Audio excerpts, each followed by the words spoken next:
కొద్దిసేపు టీ తాగుదామని ఆగినాం. అక్కడ పాలేరు నియోజకవర్గం ఎంటర్ అయిన తర్వాత ఆ టోల్ గేట్కి యువతల కొద్దిసేపు ఆగినాం. ఆగితే 2-3 రైతన్నలు వచ్చారు. వచ్చి వాళ్ళ గోడు చెప్పుకుంటున్నారు పాలేరు వాళ్ళు. అన్నా, మా ఎమ్మెల్యే గారు ఇప్పుడు మంత్రిగా ఉన్నారు, వ్యవసాయ మంత్రి గారు మా జిల్లా, 2 ఉన్నారు, ఉప ముఖ్యమంత్రి కూడా మా జిల్లానే, 3 మంత్రులు 3 మొనగాళ్ళు ఉన్నారు. కానీ దురదృష్టం ఒక్క యూరియా బస్తా దొరకడం లేదు. ఎవరికి చెప్పుకోవాలి మేము, ఎవరికి చెప్పుకోవాలా అని రైతన్నలు వచ్చి అడుగుతుంటే వారిని నేను ఒకటే అడిగిన, మరి మార్పు మార్పు అన్నారు, మార్పు మార్పు అని ఓటేశారు, బాగున్నదా మార్పు అని అడిగిన.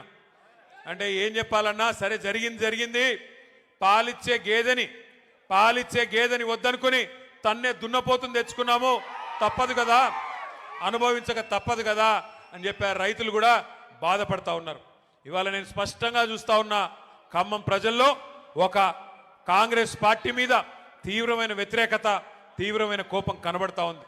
సహజంగా మీరు అక్కడని నేను ఇక్కడంటే ఎవరికి కనబడుతుంది స్వామి, ఆగు. సహజంగా ఎప్పుడైనా స్థానిక సంస్థల ఎన్నికల్లో సహజంగానే నిజానికి అధికార పార్టీకి ఎంతో కొంత అడ్వాంటేజ్ ఉంటుంది.